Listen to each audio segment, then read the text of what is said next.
Suggestion থাকতেই পারে, but আমার কাছে যেটা মনে হয় যে 50,000 কোটি টাকা সরকার কোথা থেকে দিবে। সো আমার মনে হয় যে টাকা কিন্তু পুঁজিবাজারে আছে।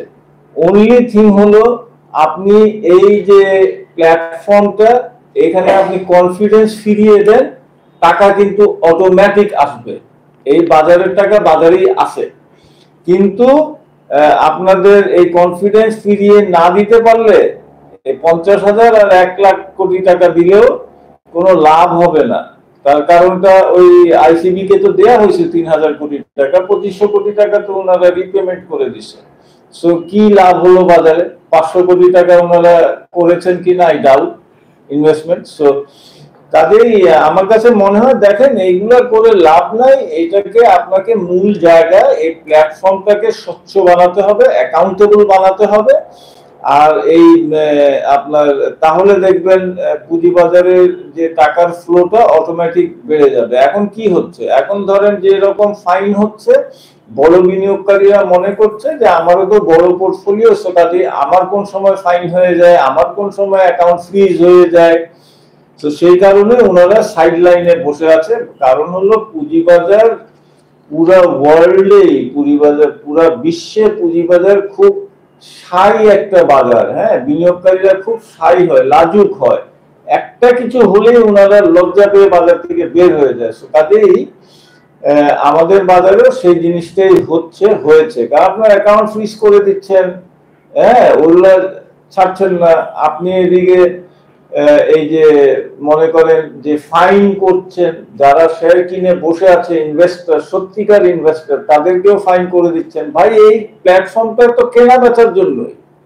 তো আপনি কেনা বেচার জন্য যদি সঠিকভাবে সেই কনফিডেন্সটা ফিরিয়ে না দিতে পারেন, আর আপনি শুধু এটাকে করতে থাকেন যে ভাই এটা ওই ফাইন করে দিলে বোধহয় বাজারটা ঠিক হয়ে যাবে, ফাইন করে দিলে, এরকম না জিনিসটা। সো কাজেই আপনাদেরকে খুব ট্যাক্টফুলি, বাজারটা খুব হাইলি টেকনিক্যাল একটা বাজার, এই বাজারে আপনাকে সঠিক সিদ্ধান্ত সঠিক সময় এবং ট্যাক্টফুলি নিতে হবে। আপনি সকল সিদ্ধান্ত মনে করছেন যে স্বচ্ছতা চলে আসছে, আমি ফাইন করে দিচ্ছি, অ্যাকাউন্টেবিলিটি, নো নো, এইভাবে হয় না।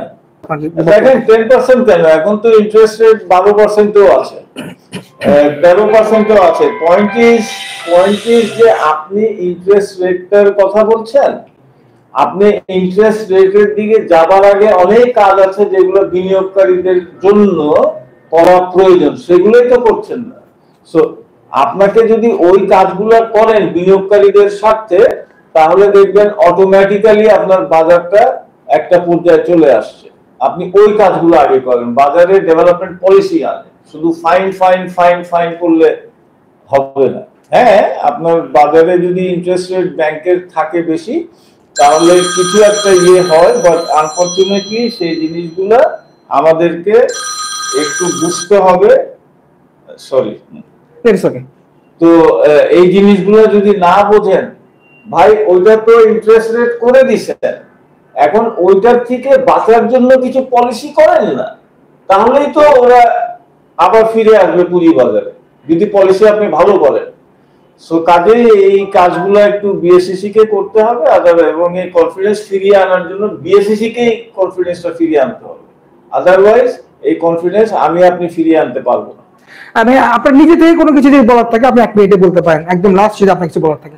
না, আমার বলার একটাই যে বিনিয়োগকারীরা হতাশ যাতে না হন, আপনারা কোনোভাবেই হতাশ হন না, বাজারের সাথে থাকেন। কারণ যে লসটা আমাদের হয়েছে বিনিয়োগকারীদের 60-70%, এই লসটা এই বাজার থেকেই কভার করতে হবে, অন্য কোনোখানে কোনো ব্যবসা করে এই লস কভার করা সম্ভব না। সো কাজেই একটু ধৈর্য ধরেন। হ্যাঁ, কিছু সময়ের জন্য ফান্ড আটকায় গেছে, সো এটা একটু সময় লাগবে, বাজারটা ঠিক হয়ে যাবে। এই বাজারে আপনারা প্যানিকও হবেন না, আর কোনোভাবে আপনারা বাজার ছেড়ে যাবার মতো আমি দেখি না। বিকজ একটা সময় আসবে, এখন তো লোয়ার লেভেলে চলে আসছে প্রাইস গুলো, সো বাজারটা আবার রিবাউন্ড করবে। হয়তো একটা পলিসি কিংবা একটা খবর যদি বাজারে চলে আসে, তাহলে দেখবেন আবার রিবাউন্ড করবে। সো কাজেই আপনারা হতাশ না হন, একেবারে হতাশ না হন।